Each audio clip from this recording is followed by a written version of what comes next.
énervez pas, vous, ça, non. Bon, on va y aller, Oui, on je a m'énerve faim. jamais. On a super faim. Je peux m'appuyer là sur le pied, ça ne me dérange pas. Non, c'est très bien. Ok, on me dit. Rouge et jaune, c'est bien ou C'est très vous beau. voulez que j'enlève le Non, collier? c'est très beau. Très très beau. Très très bien. Ça fait un peu Espagne, sud. Justement, on va parler voyage avec les Alas. Alors, après Marseille, le Mucem, Oh, le bien. musée des Confluences à Lyon. Ah, vous voilà à Paris, au musée de l'Homme. Mm. Nouvelle aventure, des aventures parallèles peut-être, non? Comment ça s'est passé? Parallèle.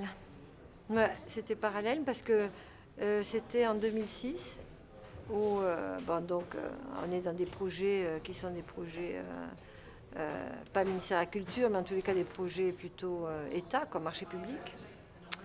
Et donc ce sont des concours. Et en cette année 2006, on gagne deux concours qui sont les Confluences à Lyon pour une des expos, la maille espèce du vivant. Et, non, espèce, la maille du vivant, je confonds toujours, et puis le musée de l'homme. Donc effectivement, ça s'est mené de manière... sur un thème, Lyon et Paris sur un thème quasi identique, ça s'est mené de manière très effectivement, vraiment très très très parallèle et à la fois très différent. Alors un thème identique, des collections, identiques pour une partie, mais la particularité du musée de l'Homme, c'est que là, vous faites tout. Il faut tout repenser, le parcours, les collections, ce que va devenir le musée de l'Homme. Le musée de l'humain, vous dites, je crois.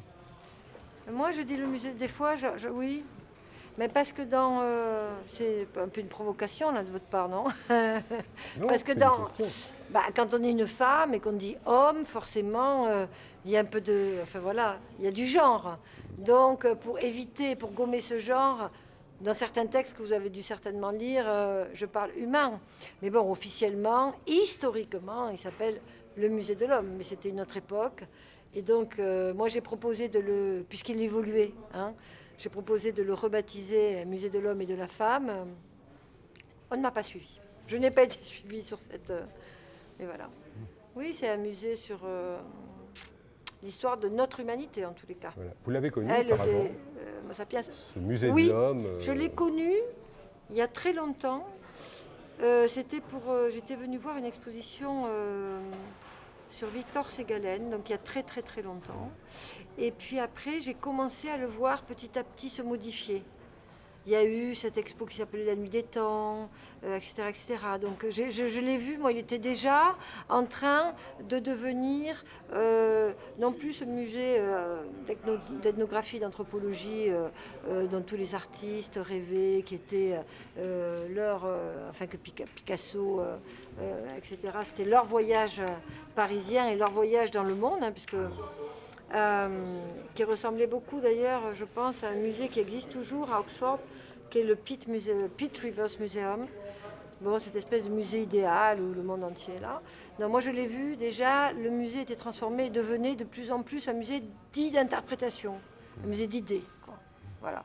Voilà, et puis voilà. Les collections s'en vont de l'autre côté de la Seine, au musée du Quai Branly. Certaines, le musée de l'Homme ne pas sait toutes. plus ce qu'il va devenir.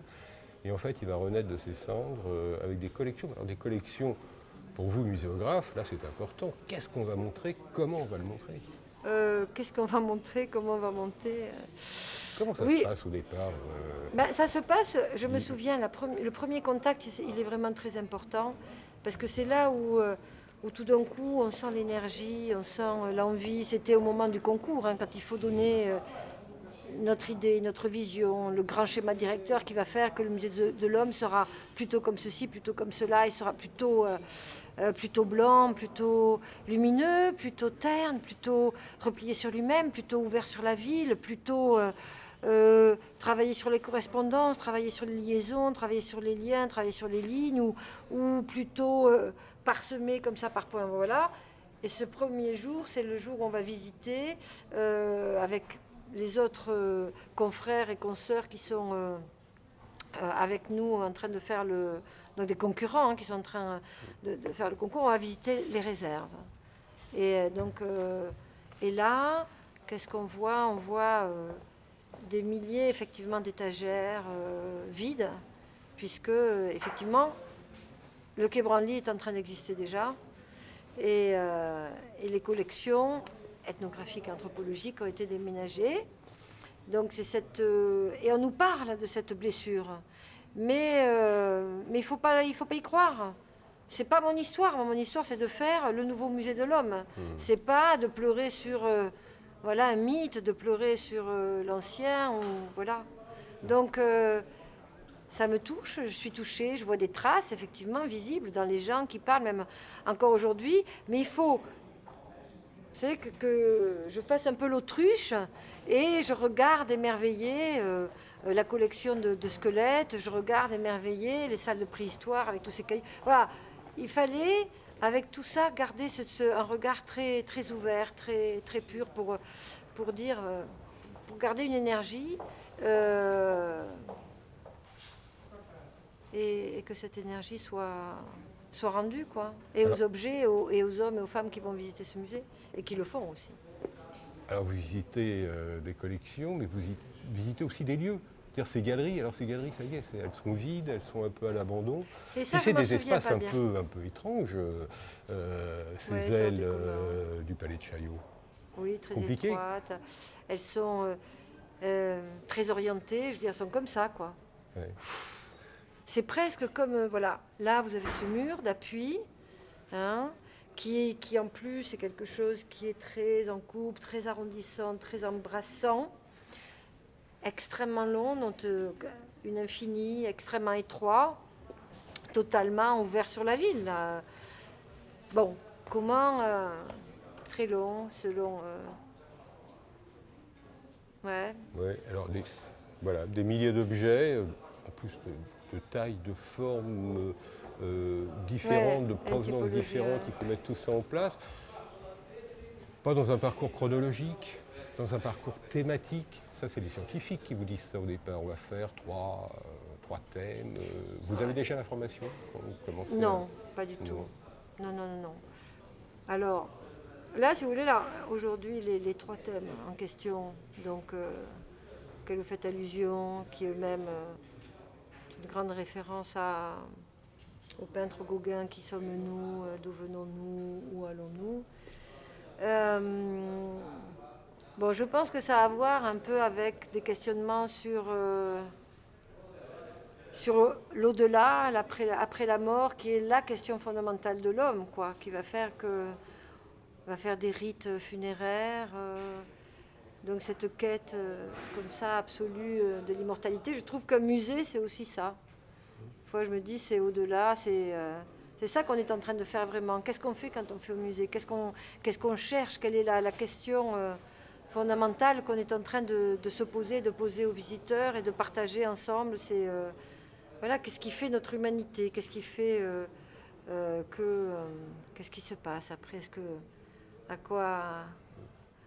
Voilà, qu'est-ce qu'est la vie ? Donc je pense que le musée participe à ce questionnement de la vie, de la mort, de l'au-delà. Alors, à vous d'inventer... Alors je ne sais plus la question que vous m'aviez posée. Mais à vous d'inventer, là, justement, des supports physiques, oui. Évidemment des vitrines, des socles, voilà. Mais aussi des supports virtuels, du multimédia, etc. Parce que le visiteur, il faut l'amener quand même dans un parcours assez intellectuel, assez compliqué. Oui, je pense. Alors, moi, je l'amène. Donc, mon métier, c'est bien l'architecture. Hein. Quand je fais la muséographie, se pose la question, effectivement, du regard, la question du sens, la question de la mémoire, la question de la porosité, la question de l'immersion, c'est-à-dire la porosité entre ces objets qui sont là, hein, les objets qui sont en face de moi, moi en face d'eux, quels sont les fluides qui passent entre nous, c'est ça que je veux organiser. Comme un urbaniste, des échangeurs. Moi, je fabrique des échangeurs. Et en fait, je travaille plus sur le regard, plus sur l'intellect ou sur l'esprit. Je travaille sur le corps, c'est-à-dire de plus en plus, je me rends compte de ça, parce que, je veux dire, c'est en travaillant qu'on prend conscience de ce qu'on fait. C'est pas forcément... Et puis, quand ce qu'on fait, on le voit, on se dit, tiens, ça pose aussi des questions. Donc, on est tout le temps... il y a un problème de temps, tout le temps, quand on est en train de travailler. De temps, tout le temps. On est en train de créer. La création et l'espace et le temporel, il y a toujours des décalages. Le musée, c'est des objets plutôt anciens, dits patrimoniaux, qu'on doit montrer pour les générations du futur, dans un projet qu'on a fait il y a peut-être 5 ans, qui est en train de se construire aujourd'hui. On est toujours dans une espèce de dilatation, d'ondulation, quelque chose qui vous donnerait presque envie de vomir, quoi. On est dans le tangage, un tangage temporel infernal. Et ce tangage temporel, c'est aussi une réflexion, quoi. Ça nous amène une réflexion par rapport à l'espace, forcément, puisque c'est notre outil, hein. Et je me rends compte que ce qu'on organise, nous, c'est la manière dont les hommes, les femmes, les enfants, les malvoyants ou les non-voyants vont se promener et vont déambuler dans cet espace. Comment ils vont se pencher, comment ils vont accélérer, comment ils vont reculer, comment ils vont s'arrêter, pourquoi ils vont tourner la tête comme ceci, comme cela. Donc c'est cette chorégraphie invisible qu'on travaille. Et en plus, on l'a fait vraiment, mais vous le disiez à juste titre, sur cet espace qui est extrêmement particulier, ce long serpent là, un peu rigide et un peu comme ça, presque décharné, parce que il y a ces rythmes d'ouverture là qui sont comme... Donc on a vraiment, enfin je dis on parce que je ne suis pas toute seule quand je travaille avec des gens formidables, Réseau Spaceco qui travaille avec moi depuis 18 ans, Claudia Castelletto qui est architecte, Claire, Julia, Lucas, enfin on travaille au sein de l'agence que j'ai créée, hein, on travaille à plusieurs. Alors il faut ponctuer ça, c'est-à-dire qu'on arrive par une galerie, on va ressortir. Moi je ne fais pas du journalisme, c'est-à-dire qu'on est dans une mission patrimoniale pour effectivement avoir toute une mémoire sur... Mais je pars tellement que j'oublie vos questions. Ah ben oui, mais... Ça c'est Jean-François, il est tellement séducteur. Mais je cherche mes questions moi aussi, ne vous inquiétez pas. Bon, ouf. Ça roule, ça tourne. Oui, mais alors cette Casalas, comment on fait justement? Parce qu'il y a un parcours, on arrive, on monte un peu, on repart, il y a des cul-de-sac. Il va falloir jalonner tout ce parcours par des objets que vous allez inventer là. Oui, effectivement. Cette ponctuation, vous en voyez une ici, là, derrière nous, déjà créée par les architectes, Nembou et Brochet. On l'avait imaginé déjà au niveau du concours. On avait imaginé une ponctuation qui fasse que entre la galerie du niveau 1, où nous sommes ici, et la galerie du niveau 2, qui est donc au-dessus de nous, on ait des trouées qui fassent qu'on puisse avoir des relations verticales. Donc on oblige un tout petit peu le visiteur à lever la tête pour contrarier et pour ponctuer la marche, donc la déambulation, la baguenaude, on va dire, dans ces galeries. On avait imaginé, surtout, pour des raisons techniques, elles ne se sont pas faites. En fait, leur espèce de reliquat, c'est ces vitrines alcôves qui ont elles-mêmes un ciel comme ça, circulaire, complètement éventré, on va dire, qui sont des anciennes peut-être réminiscences, mais ça on s'en est aperçu, c'est Réseau qui me disait ça il n'y a pas si longtemps que ça. Comment en fait un projet, on arrive à le transformer, parce que ça fait quand même 9 ans de travail, 9 ans de réflexion, 9 ans de tests aussi au niveau du projet.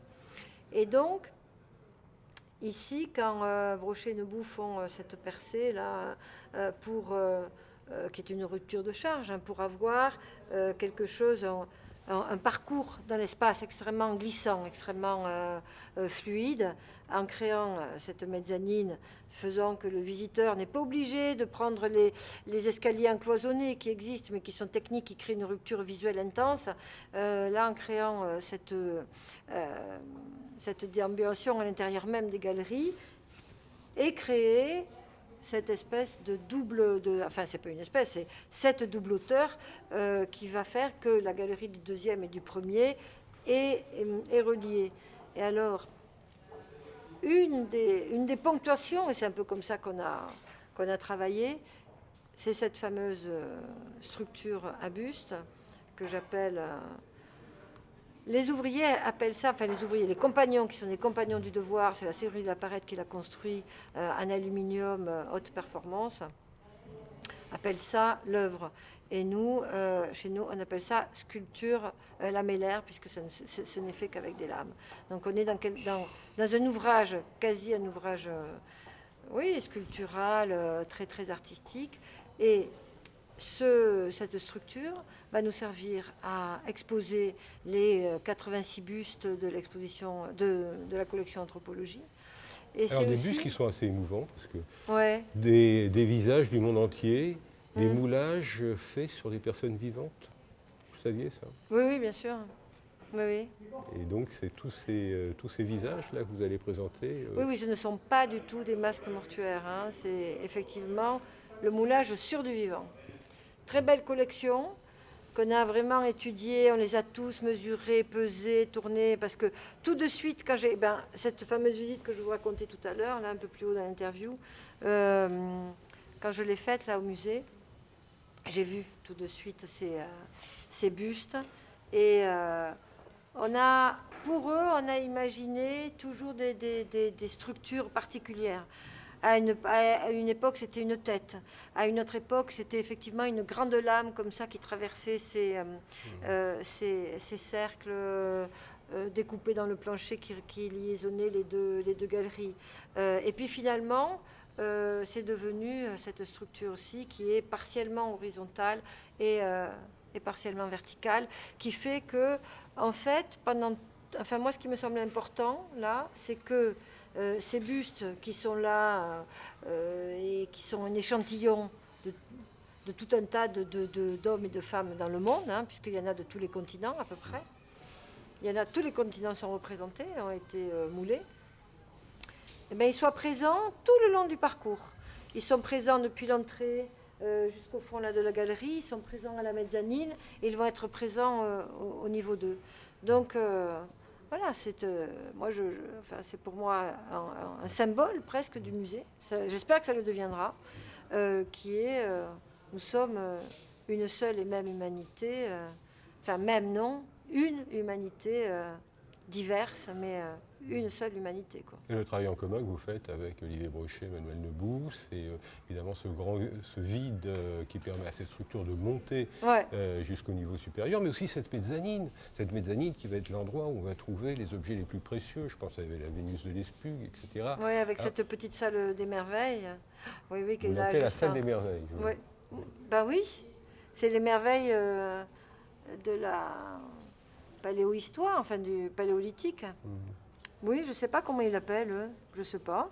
Moi, je l'appelle le sol des merveilles. C'est là où il y a toutes les merveilles. Quand vous avez la Vénus de Lespugue, vous avez des frissons jusqu'ici. Je veux dire, voilà, quoi. Quand vous voyez les pierres gravées, quand vous voyez les... Enfin, la Vénus de Lespugue, je ne sais pas, Brancusi l'a vue, Picasso l'a vue. Ils l'ont pas touchée. Moi, je ne l'ai pas touchée non plus, j'aurais pu. Mais je n'ai pas osé. Mais je l'ai vue de très près. Et elle est très protégée. Elle est d'une part très protégée, oui, mais c'est très... voilà, c'est de la sculpture extrêmement sophistiquée, extrêmement élaborée. Et en plus, avec une matière qui est... Enfin, c'est la sculpture vraiment qui tient compte de la matière, donc c'est ultra contemporain. C'est très troublant. Enfin, c'est extrêmement troublant. Enfin, c'est quelque chose qui vous rapproche tout d'un coup. Alors là, vraiment, il y a une dilatation qui fait que vous y êtes avec le type ou la femme là, qui est en train de la sculpter. Tout de suite, enfin, elle ne nous est pas inconnue, elle nous est familière. Donc, oui, j'appelle ça la salle des merveilles, parce qu'il faut bien dans un musée une salle des merveilles. Oui, tout à fait. Un musée, c'est fait pour ça.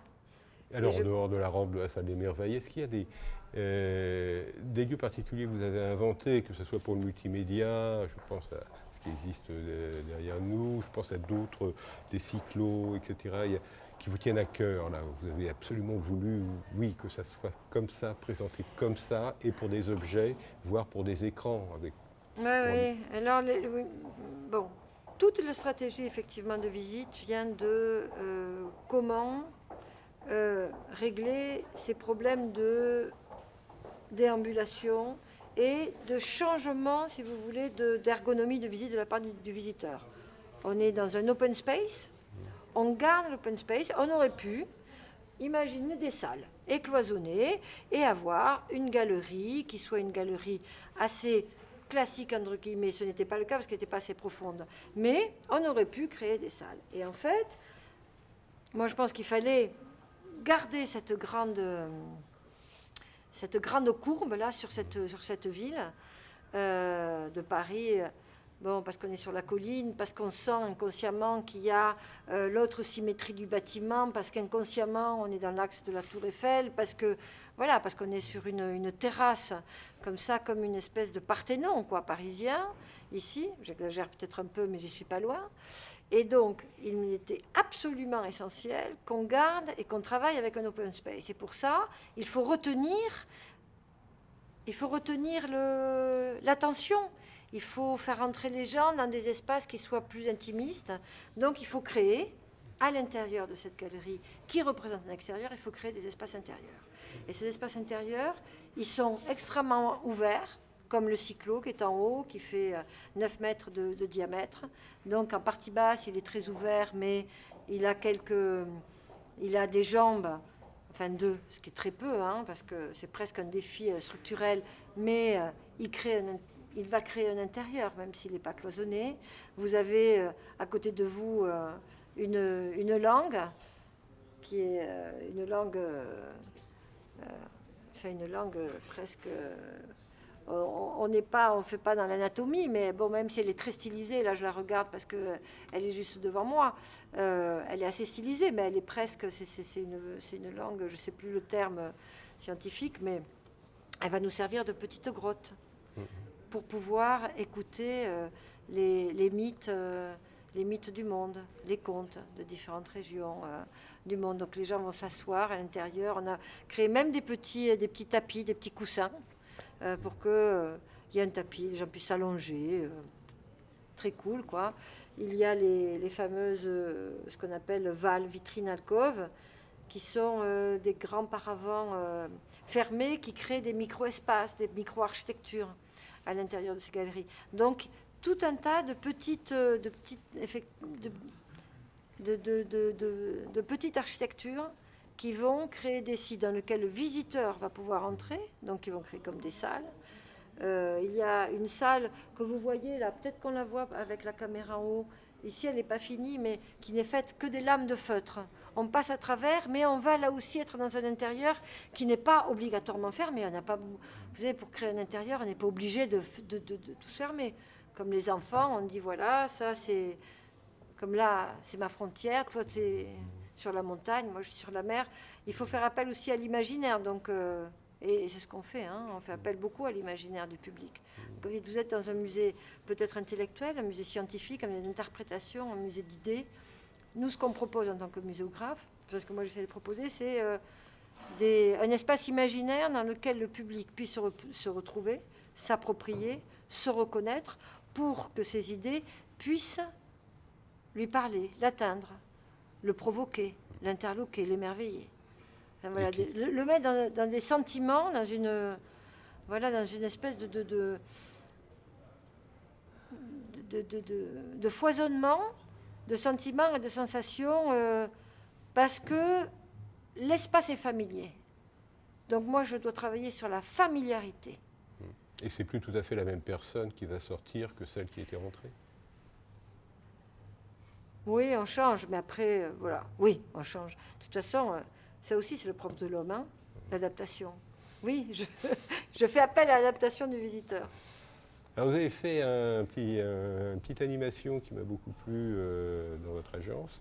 Ouais. On voit tout un tas de petits points rentrer dans un espace totalement virtuel, se cogner peut-être au mur du fond, repartir. C'est ce qu'on appelle le flux des visiteurs, ça ?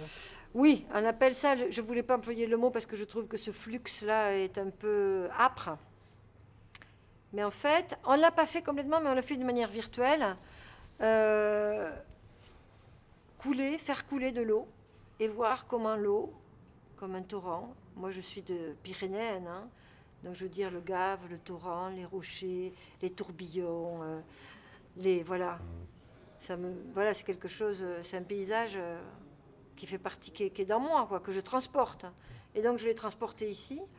Et ce que vous avez vu, c'est un essai de l'eau qui aurait coulé dans nos installations pour vérifier si il y a bien une fluidité, il y a bien une porosité, il y a bien des endroits où on s'arrête, où on s'agglutine, d'autres endroits où c'est plus lâche. Donc c'est vraiment voilà, comme une mécanique des fluides qu'on a fait d'une manière très intuitive, hein, pas du tout scientifique, parce que ça existe, mais voilà, on a voulu vérifier ça, pour voir si le plan, parce qu'il va falloir à un moment donné passer par un plan, le plan muséographique qu'on proposait pour ces 3 parties, qui doivent être gommés, il n'y en a plus 3 parties. On est au musée de l'homme, on est dans la galerie de l'homme-femme. Oui, une dernière chose, bon, voilà, tout se met en place, là, on commence Ouais. à voir un petit peu comment ça va se J'espère. passer. J'imagine que même pour vous, quand les objets seront là, ça sera aussi un autre moment. Alors ce moment, on est tellement impatients, mais vraiment tellement impatients, qu'au mois de juin, c'était encore l'énorme chantier. Grâce à une entreprise, Vidélio, qui a eu la gentillesse, qui est donc une des entreprises adjudicataires des lots, puisqu'on travaille par lot, du lot multimédia, nous a fait la gentillesse de nous prêter 7 vidéoprojecteurs. Et on a projeté sur ces lieux même, la muséographie, les installations. Donc on a vécu toute une nuit. Un petit musée virtuel, là, à ce moment-là. Voilà, on a projeté, on s'est promené dans nos images, on a tendu des draps pour simuler la sculpture, la mélaire, on a tendu des cartons, on était là sur des cartons qu'on avait, voilà, pour simuler les valles, etc. Et ces objets, en fait, ils sont là, pour nous ils sont là, parce qu'on vit ce musée depuis très longtemps quand même. On les dessine, on les détourne, on les met en place, on les bouge. Donc, je les ai vus en vrai dans les réserves et au muséum. Donc, ils ne sont pas ici, là, avec nous, là, aujourd'hui, mais on les sait, on les voit, on les vit. Donc, c'est sûr que ça va exploser. À un moment donné, voilà. Les choses, le musée existera quand les objets seront là. Aujourd'hui, il ne s'agit que d'une étape. Comme quand vous êtes dans l'architecture, c'est la méta-architecture. Là, c'est la muséographie. Bientôt, on va travailler très finement à l'intérieur des vitrines pour que chaque objet trouve sa place. Et vous allez participer à la mise en place, justement, avec les scientifiques de ces objets, de ces collections. Oui. Ah oui, bien sûr. Des problèmes de soclage, peut-être, à résoudre.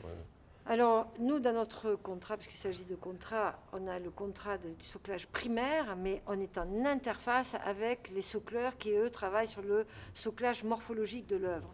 C'est-à-dire qu'une œuvre aussi différente qu'une cire anatomique ou qu'est-ce qu'on a, un téléphone, une étui de téléphone qui est fait au crochet, ou bien entendu les lames en silex, etc.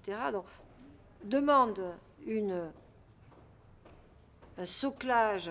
Alors on dit soclage morphologique, parce que ça veut dire que l'objet doit se tenir tout seul.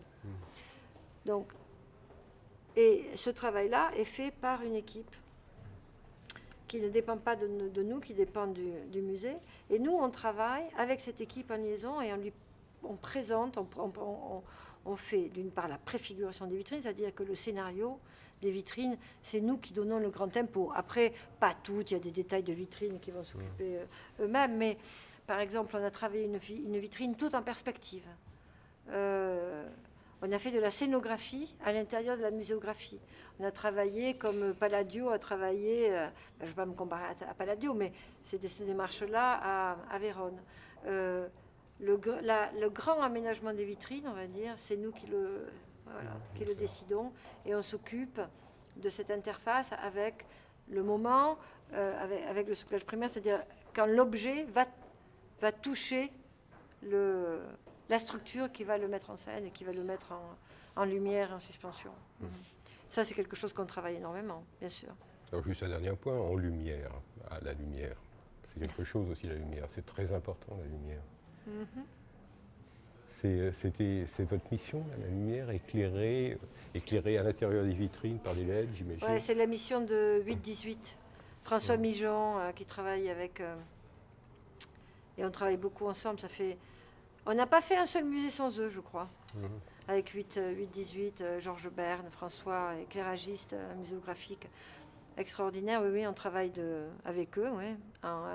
Et ils travaillent aussi avec les architectes du bâtiment. Donc là, je veux dire, on est au même groupement.